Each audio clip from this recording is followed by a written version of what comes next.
Perwerdeya bi zimanê dayîkê bi qasê şîrê dayîkê helal e. Arslan Özdemir. Ji bo Kurdan perwerdeya bi zimanê dayîkê ne îmtiyaz e û ne jî daxwazek e. Ew tenê mafeke ku di dema ji dayîkbûnê de têdayîn. Dengê yekemîn ku mirov dibihîse dengê dayîkê ye. Ew deng vedûkayere lorîk, dea û evînê. Zarok bi wî dengî dikene, bi wî dengî digirî û bi wî dengî ji jiyanê fêm dike.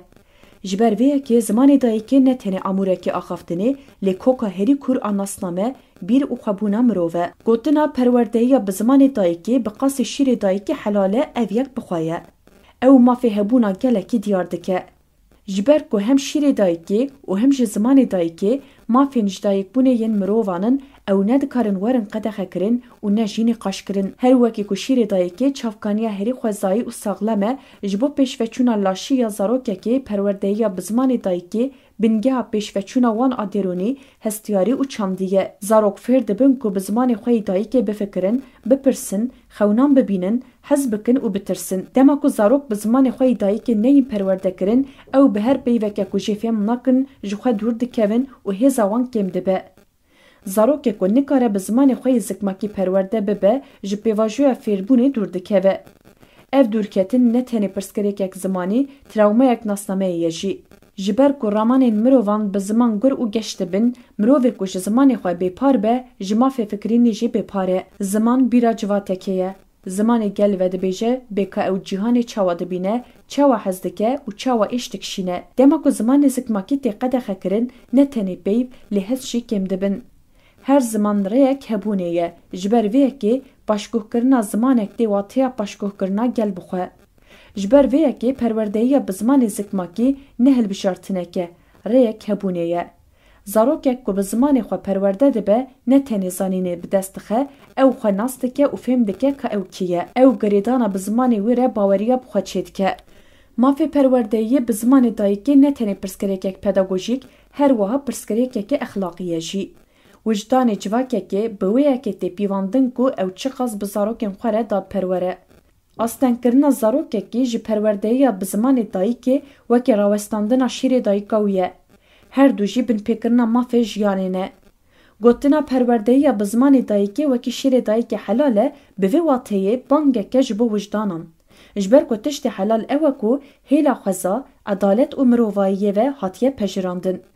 Zimanê zikmakî helal e, ji ber ku zirarên nade kesî û kesî ji civakê dûr naxe. Berova jî vê, ew mirovan bixwe û bi civakê ve girê dide. Pêşeroja civatê wê demî misoger dibe ku zarokên wê bikaribin bi zimanê xwe bifikirin. Mafê perwerdeyiyê bi zimanê dayîkê ne nîmetek e, lê encama herî xwezayiya mirovbûnê ye. Zarokek ku bi zimanê dayîkê fêr dibe, ne tenê xwendekar e, ew hilgirê çand û dengê gelê xwe ye jî. Ji bo Kurdên ku li Bakur û Tirkiye dijîn, daxwaza perwerdeya bi zimanê dayîkê ji bo kesî ne dijwar e. Berova jî vê, ew îradeya gelekî ye ku bi sed salan li ser van axan kok berdaye, bi êş û kêfxweşiya xwe beşek ji vî welatî ye, bi nasnameya xwe û bi dengê xwe hebe. Ev daxwaz xwestekek e ku bingeha jiyana hevbeş abrûmet xurt bike, ne veqetî ne. Ji bo gelekê ku dixwaze zimanê xwe zindî bihêle, di rastiyê de ji welatê xwe hez dike, lê ew dixwazin vê evînê bi rengên xwe û bi gotinên xwe vebêjin. Daxwaza Kurdan a ji bo perwerdeya bi zimanê xwe yê dayîkê ne îddiayek e ku di nav siyasetê de hatiye pêçandin û ne jî dengvedana dabeşbûnê ye. Ev daxwaz îfadeya hemwelatîbûna wekhev, rûmeta mirovan û xwestekek hevpar a ji bo aştiyê ye. Ji ber ku naskirina zimanê gelekî ne ji bo dabeşkirina wan e, ew ji bo têgihîştin û baweriya bi wan e. Yekîtiya dewletê ne bi rêya tepeserkirina cudayiyan, lê bi rêya atmosferek edaletê mimkûn e ku her nasname dikare bi azadî nefes bigire. Her zarokekê Kurd bi lorîka diya xwe mezin dibe. Berê ku ew bikaribin biaxivin jî, ew bîranînên hezar salî yên gelê xwe hildigirin. Ger ew bi zimanekê ku ew fêm nakin perwerde dibin, ew ne tenê ji peyvan bixwe, ji cîhanê jî dûr dikevin. Lê belê zarokekê ku bi zimanê dayîka xwe fêr dibe, hem xwe û hem jî yên din çêtir fam dike, ew di dilê xwe de aştiyê û di zimanê xwe de evînê diçîne. Û ji wê peyva yekem a ku bi dengê diya xwe gotî, ew zarok ji cîhanê re dibêje. Ez heme, ez bi zimanê xwe, bi nasnameya xwe, wekî welatiyeke wekhev ê vî welatî heme. Ev deng ne dijwarî ye, ew bangek ji bo aştiyê ye. Ji ber ku kes ji ber axaftina bi zimanê xwe yê dayîkê sûcdar nîne, Divê kes ji ber ku dixwaze zimanê xwe yê delal zindî bihêle ney paşguh kirin.